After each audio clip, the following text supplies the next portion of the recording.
So, hello everybody, I'm Mark, And I'm Nicole. and this is Above All Awesome with Oh, Mark and awesome! Nicole. Yay! Um, Woo. okay, so we actually tried recording this once already and met with technical difficulties. So we got My like computer 10 died. minutes of conversation that just all Gone. gone. And it was golden, people. It was golden. We will try to recreate it for you, but who knows what we can do. Who knows what? We can only do what we can do. We're only human. Curses! And Curses us. although I feel Right. like in general our society is moving closer and closer to the point of being able to create cyborgs. Well, technically, cyborgs already exist because anytime man and machine come together you make that face, but you think of a cyborg and you think like a full-fledged mechanical arm. But any time when humans use machinery or like anything to augment themselves, like hearing aids, anybody with a hearing aid, guess what? They're a cyborg. A cochlear implant.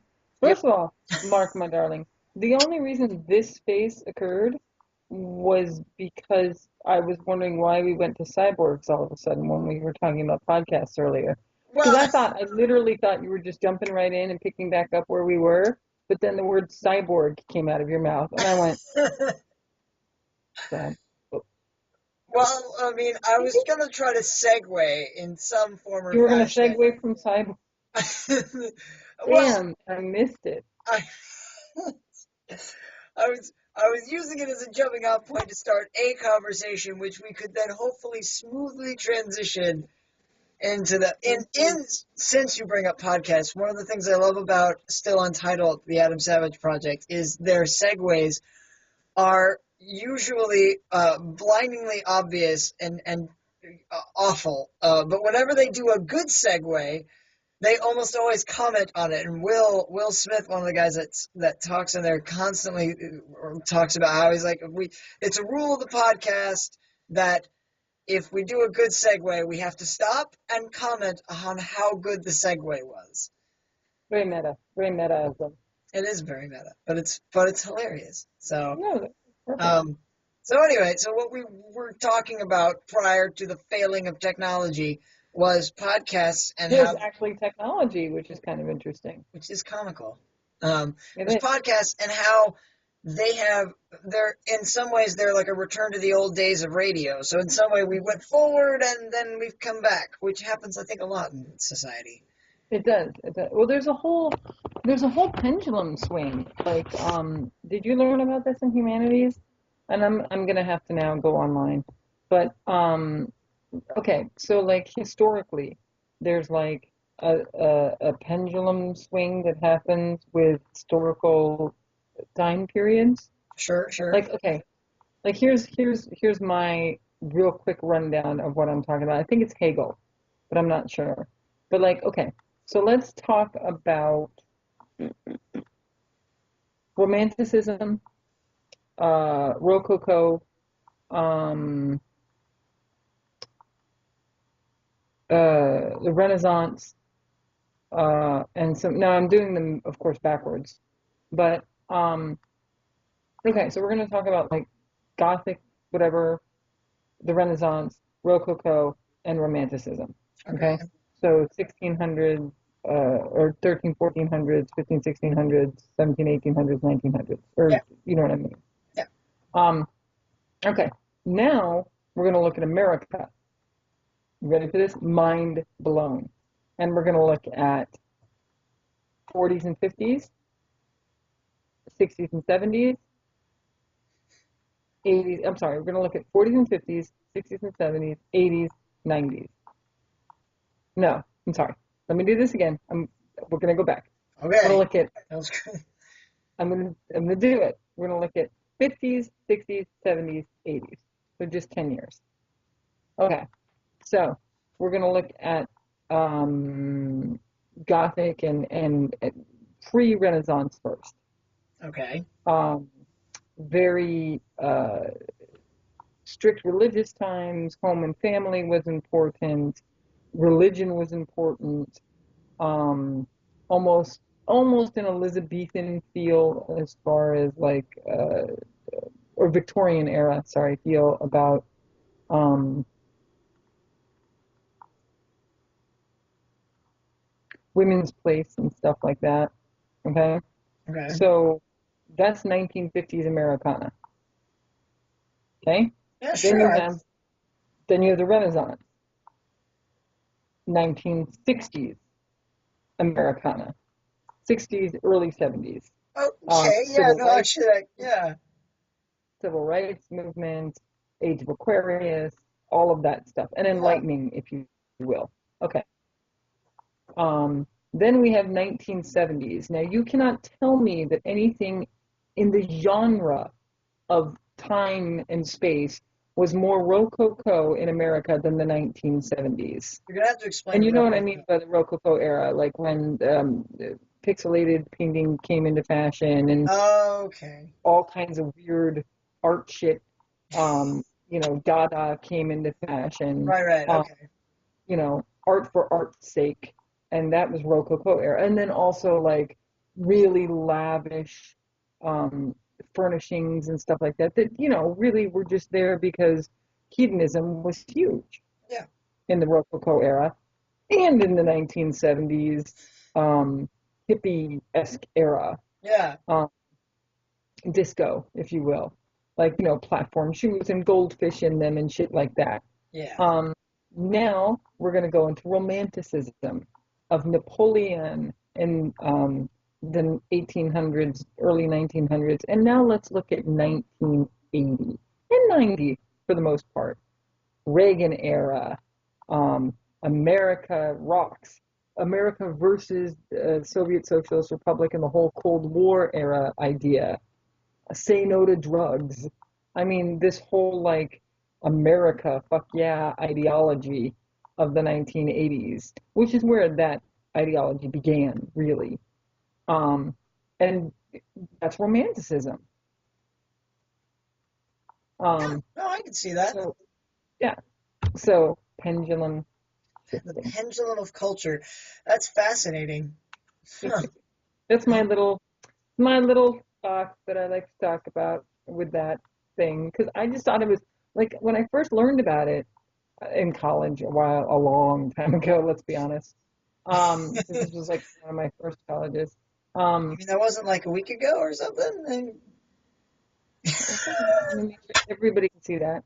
Um, Ah, so no, seriously though, I was sitting in class and I was like mind blown because I immediately made that leap in my head. I was like, oh, this is like, this is like, this is a, and it made sense to me, and now it makes sense to you, Mark. it does. Yay! Well, I, and we do tend to go back and forth though, because anytime something new comes about, everyone's like, "Well, that's so cool. Let's all look at this new thing." And then after the new thing has been done to death, then everyone starts going, okay, it was kind of cool to begin with, but now it's just like everything else, basically. So, hey, right. maybe we should go back and look at these older things because now we haven't been doing those things and they're almost new again. The whole idea And of retro, retro becomes the new fashion. right? Well, like video games, like the whole spectrum of 8-bit and like the old Nintendo, early Nintendo, and Hmm. Atari days.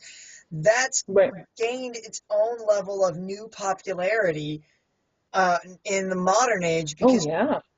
people are like, well, it's old, so it's kind of cool, and no one's been into this or doing this for so long that all of a sudden it's making this resurgence in general. And with that came up this idea that gamers can be cool, which I find I hilarious was gonna because say it's the whole geeks are sexy thing. yeah, the geeks are sexy thing was just like when I was a kid.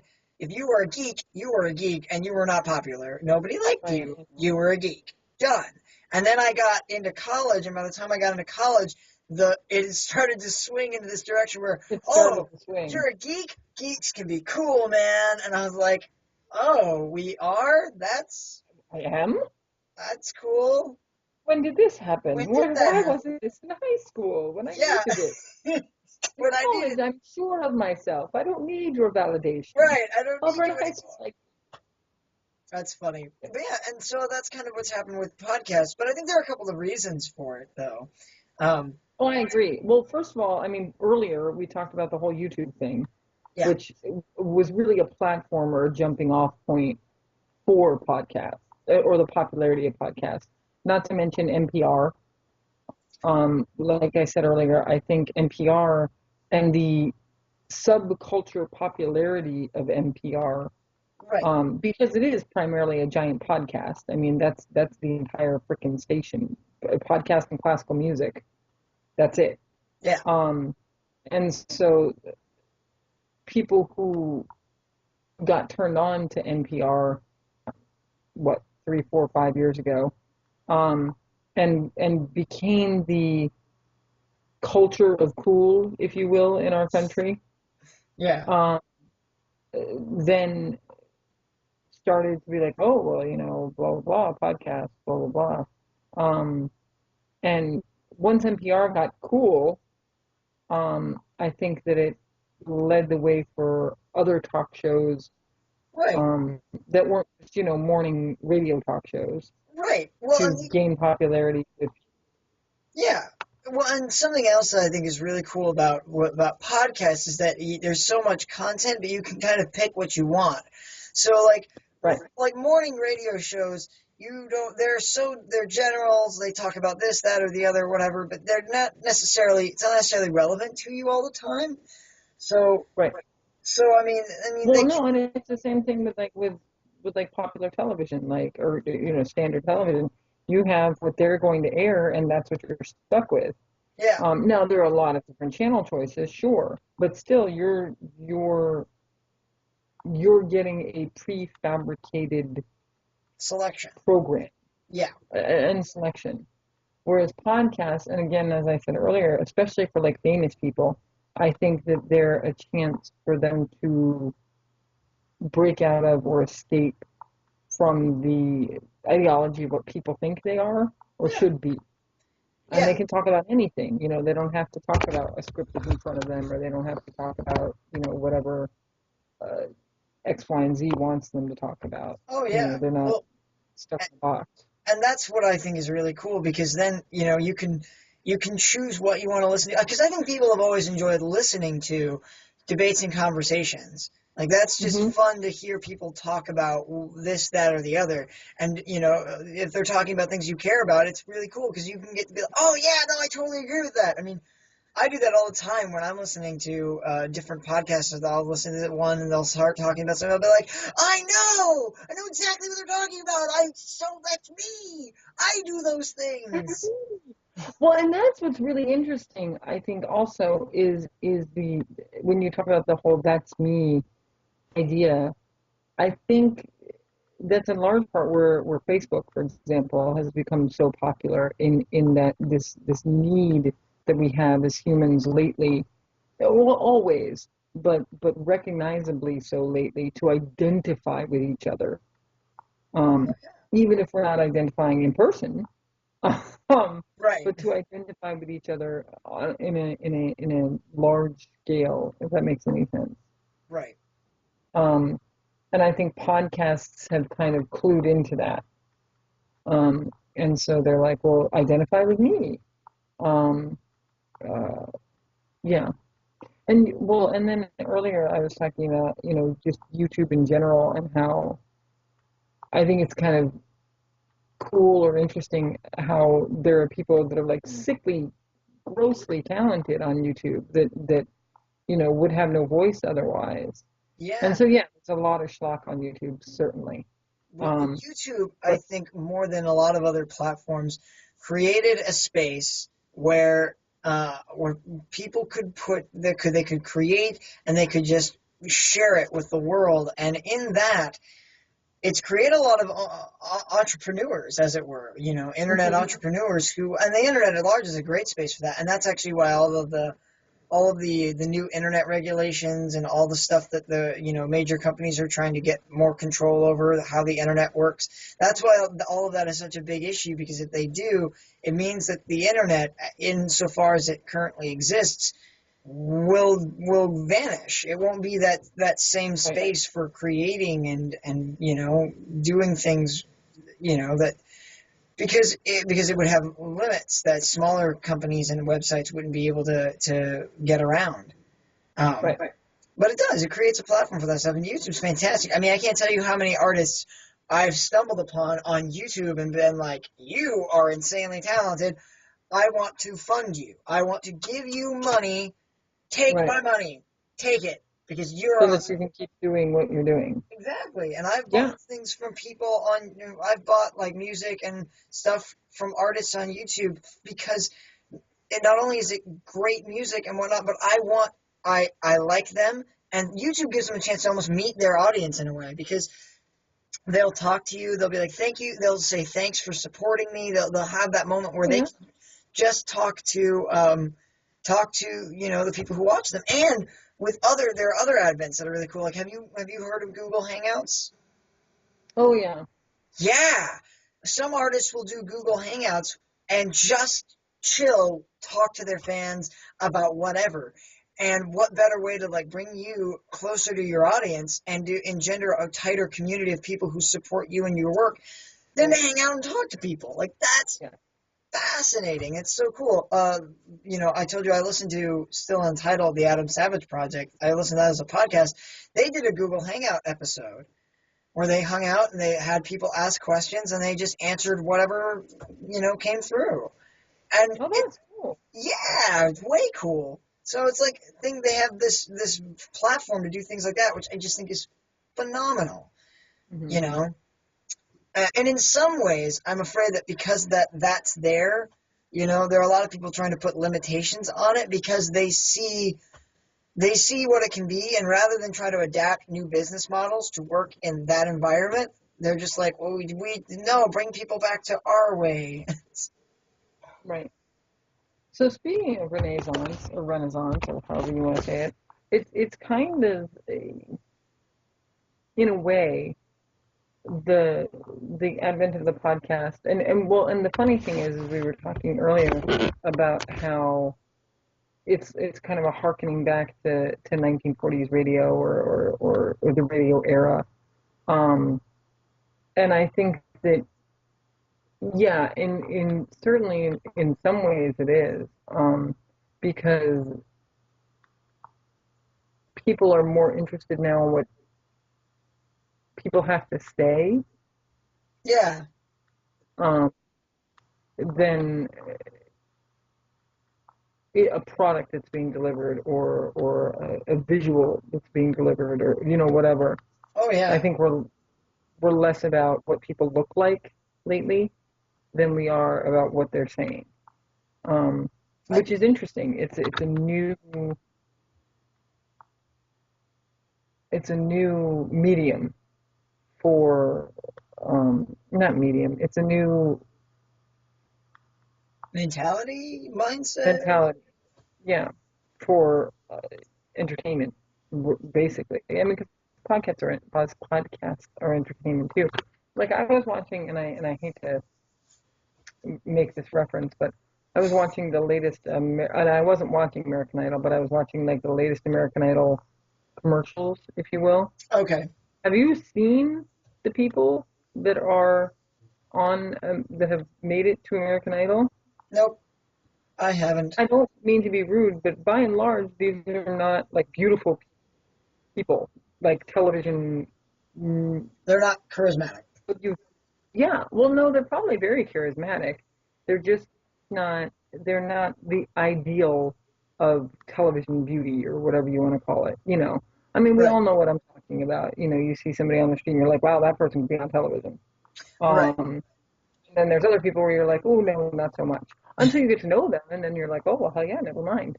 Um, but right. these people, they just don't seem like stars, quote unquote.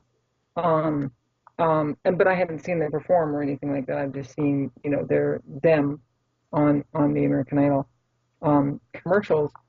But I think it's interesting what the country or what mass media has begun to accept as acceptable for television, which is great. Right. Um, because I think as a country we're getting much more into the idea of the new normal, if that makes any sense. Oh yeah, no, I kind of know what you mean. Well, Uh, because of the massive culture of, the ideal of what beauty is and what looks right, good, and now there's this huge like rail against that. exactly. what was it? I was reading the comical part about that is that some of the companies, like if you look at toys are a thing where like a company will stick to like gender roles, but then Mm-hmm. like break out of it, but not really. Like they'll market a toy for boys and girls, and then they'll market oh, you want to break out of the stereotypes? Let us market a toy to those people. But it's by the same company that still supports the other two like stringent role model. Like, so I find that really really funny. Legos is a company that kind I of was does. just gonna say, you're talking about Legos. It's kind of a company that does that. Um, But I saw a commercial recently for Nerf, and it was this girl. It was this bow and arrow, but of course it's like pink and frilly, but it's a Nerf bow and arrow. And well, Freya's got one. yeah, does she? That's so cool. And so I was looking at that, and somebody was saying, what was it? They were saying something about with Brave, the Disney movie, Brave and Hunger Games. and Hunger Yep. Games. Like they're like, why there are all these bows and arrows and weapons being marketed towards girls, and I think it's going to increase violence and blah blah blah. And I was like, oh, what? Like, First of all, um, no, the likelihood is not high that your child is going to take a bow and arrow to school and start hitting people. It's just not going to happen. I heard about a school bow and arrow accident. What? What? Yeah. There's somebody went to a school and started firing arrows at people. That doesn't seem really intimidating. Like, if you feel like if that happened, like people would stop that really quick. Actually, I heard Yeah, some professor actually told his class, he goes, if someone ever breaks in here with a gun, we all need to attack them. Don't hide, don't cower, just all of us attack them. And they went, why? And he goes, some of you might get shot, but we'll stop them and save a lot of other people from getting shot.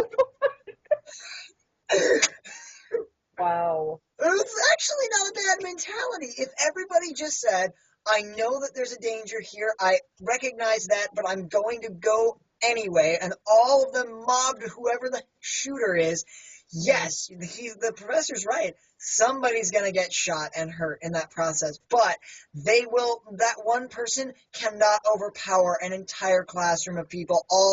No, no. They will be stopped. Insects. Yeah. So, and if they stop them then in that one moment, guess how many other people might not get injured? Oh yeah, no, it's valid. It's harsh and unusual, but it's It's harsh. valid. You're not going to convince a lot of people to be willing to sacrifice themselves that quickly. Um, Not a lot. but it's true. If you could convince a classroom of people or whatever to just say, Happened, my screw it, cousin. attack. I don't know. I've never been in one of those situations, and I imagine it's incredibly terrifying. No, well, and yeah, and we're being all pithy about it, but I Yeah, know I do agree though that the whole bow and arrow thing at school is but kind of just the silly. idea that it raises violence, it's like anything else. They're like, oh, that makes people more violent. Oh, that makes people more violent. I don't think that a lot of the things like video games, people constantly, oh, make people more violent. No, they don't. Chill No, out. It's not that big a no. deal. Like, well, and it's funny because like my daughter the other day was watching a commercial for Hunger Games that was on TV, and it looks cool. Yeah. And Freya's like, "Mommy, I want to see that."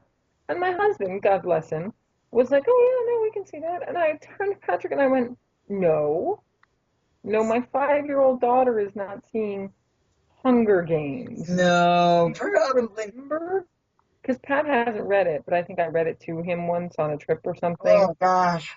I was like, no, no. No. No. There's That is no. way more intense. I was surprised when I read through it that it counts as young. I mean, it's good as young like teenage fiction. I think. Right. I think it works. But Teenage, sure. yeah, but even I was shocked by some of the things that were in there, and I was like, Oh my God. this is it. I thought it was impressive that it was like I'm glad that it's categorized as it is because I think the themes and the things that run through those books being introduced to teenagers I think is fantastic. It's some serious shit. Hmm. So, but it's not for children. no, not at all. I just couldn't, and a lot of, little girls, like 8, 9, 10-year-olds are like, I want to be Katniss. And I'm just like, you should have known who Katniss is. Shouldn't know. Oh, yeah. You're not supposed to know. No. I mean, I haven't seen the movies because the first one made me sick because of the camera angle thingy. Oh yeah, yeah, But I read all 3 books, and they were intense. It yeah. was an intense series of books. My And one of my friends is working on a is have you working read on. them? I've read them. Yeah, yeah, yeah. Yeah. I mean, like, I was in shock when my husband was like, "Sure, we can watch Hunger Games." I was like, "What?" One of my friends is writing a book, and she's writing this sequence, and she was asking me. She goes, "I need you to tap into your sadistic side." I went, "Okay," because she's writing this torture sequence, and I Hmm. was like, "Oh." So I immediately thought of PETA. And I guess this is spoilers. I don't know for people who haven't read this book series. So if you've not read Hunger Games and you don't want a spoiler, you should not listen. Yeah, stop listening. Stop listening now. Um, the torture that they put him through, and the like the what is it? Oh, that's the Hornets or whatever it is that like introduces the like psycho trip.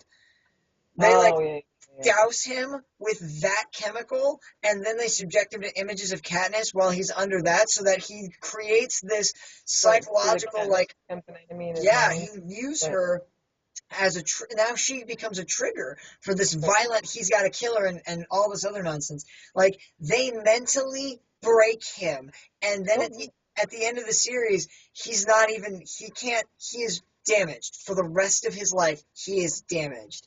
oh, yes. Well, Katniss becomes damaged. Oh I well. mean, at that point where she's got to, tell herself who she is and where she's at, and Right. Well, I mean, because they have so many, like, the fact that PETA has to ask constantly, is this real?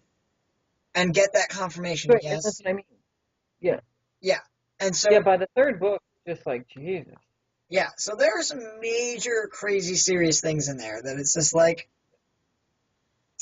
holy crap. Well, Well, yeah.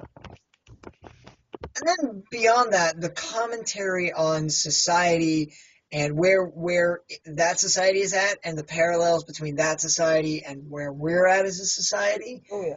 Um, And actually, it's funny because this kind of ties into a theme that I've noticed that I've had an issue with, and I'm glad there are other people who have started talking about it.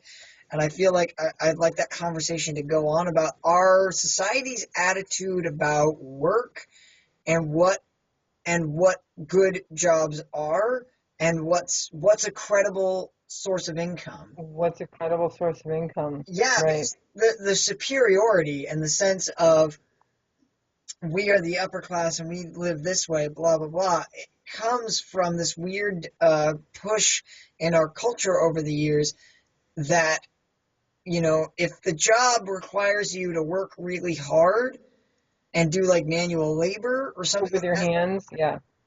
well, then that's not a good job. That's Right. that's a job for stupid people, which is so funny because it's not at all. It's incredibly intelligent people need to be able to do those jobs because they've Oh, got oh yeah. skill at those tasks. Right, right. Well, and it's funny that you bring that up because that's the whole Brave New World ideology too. With the alphas and betas and um, yeah, yeah. I still want to see that made into a movie, a real movie, a good movie, not a crap movie. What? See, I blatantly, I don't, I never, you will never hear me say that phrase. I don't want to see anything turned into a movie. You know why? Because I know that it can't be. Because it won't be. Oh, Because Brave New there's, World would be so good. It no, would be so no, good. no, it wouldn't, Nicole, because you know what would, they're doing The Giver right now. That's the thing that's happening. They're taking The Giver and they're turning that into a film. It will be trash. I know it will be But trash. yeah, The Giver's not supposed to be a movie. It's going to be. No book is supposed to be a movie, Nicole, but they are. But they are. I don't know. I disagree. We're gonna have to agree to disagree on Brave New World, Mark, because Brave New World would be awesome as a movie. It No, is a movie. Have you read it? yes, I've read it. No, it's not a movie. It isn't. You don't understand. If a studio gets a hold of that and go, let's make this a film, it will be altered and changed and destroyed. And what you're picturing in your head, I know, will not come to pass. I know it. This is spoken of a man who hates The Hobbit. Have you seen those films? I hate the new one. It's I told you that I walked out the last 10 minutes of the new one, right? Despite the fact that Benedict Cumberbatch, who I love, was Smaug. I went to see the first one because Martin Freeman, I think, is a perfect casting for Bilbo. He is. But everything else in that movie just made me want to punch myself in the face. I love the music. I love the design. I love the look of those films. Like, going back from those all the way to the Lord of the Rings, like, the design and the look of those things, all of that visually, I think is beautiful. If you were to ask me, is that what you pictured when you read the books? I would probably say, no, it's not, but it fits. And I can buy it. And even though if I went back and, and I read the books and I'll still picture my own things, I don't let those images, push out whatever imagination I have when I read through those stories. I do buy them. I think they're very So you're good. behind Weta. Like, Weta did a good job. Yeah. Okay. But what I don't like is all of the some of the direction I think is terrible. The characters and the biggest thing that I guess kind of bothers me, and I realized this watching the new one when I watched The Hobbit, is that in a lot of ways Peter Jackson treated those like cartoons, but they're not cartoons. Which is funny to me because have you seen the old cartoon Hobbit movie? Oh, yeah. That was more real and believable and was a cartoon than his real and live action movie. The live action movie felt more like a cartoon than a fucking cartoon did. Do you know how wrong that is? You know how Well, absurdly wrong that is? I I I've talked about before how in order to get people to believe in a story and to follow it and go, okay, no, I accept this. You create your world and you create the rules of your world, and then you have to obey them.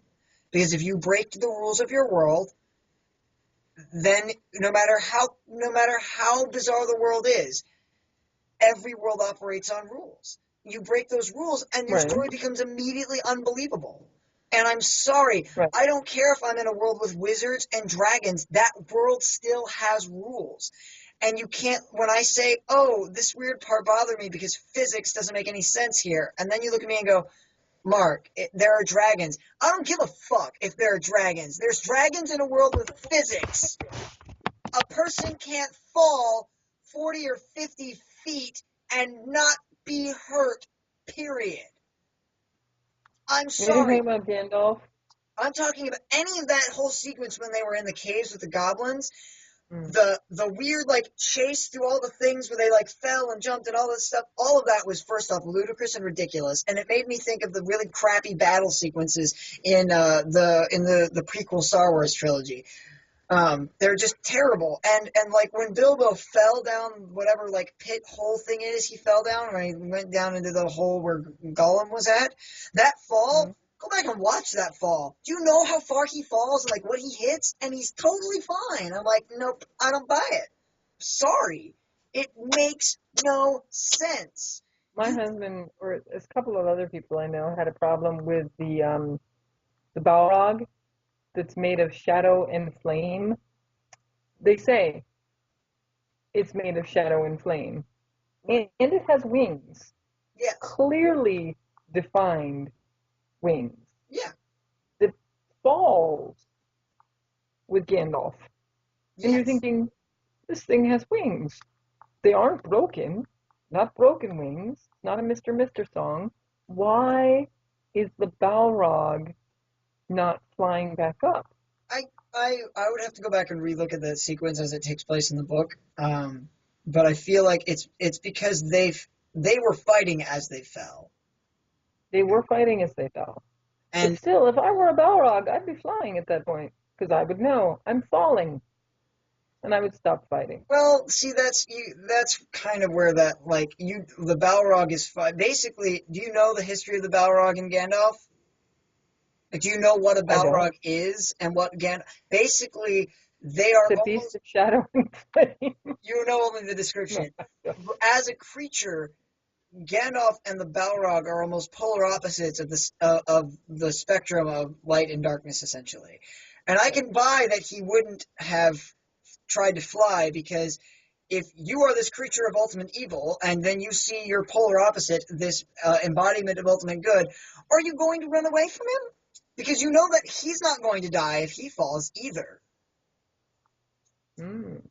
Gandalf, I didn't know that Gandalf wasn't gonna die. no, Gandalf isn't mortal. He's actually to explain it in detail would take too much effort. So suffice it to say, essentially, he's an angel. He Okay, is walking the mortal plane in that form, but he is not mortal or human in any way, shape, or form. He I merely didn't know carries that impression because of what he was asked to do. All of the wizards, none of the wizards are human. Um, they weren't like, oh, we studied arcane arts and became wizards. That's not how that wizards work in the world of Tolkien. Not a lot of people quite realize that. that. I did not quite realize that. Yeah, yeah. Not anybody can You just know go. your Tolkien. No wonder you're pissed about the movie. Yes, you did. You.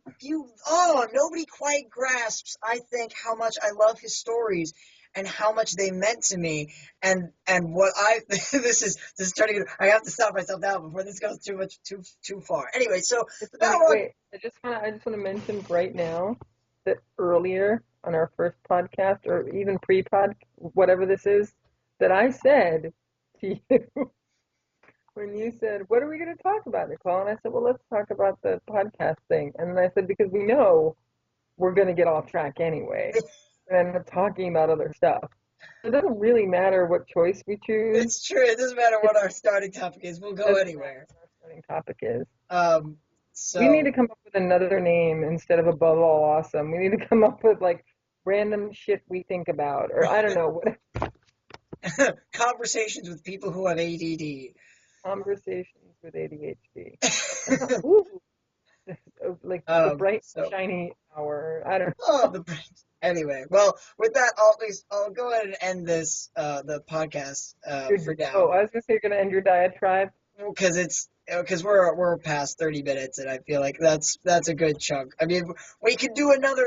I could rant for hours and days and weeks about Lord of the Rings, so we may come back to that as a topic. Everybody who knows me even a little bit knows that that's a thing that I can do. So, um, anyway, so we'll end this now, and we'll see you guys all later with another Bye. episode. Bye.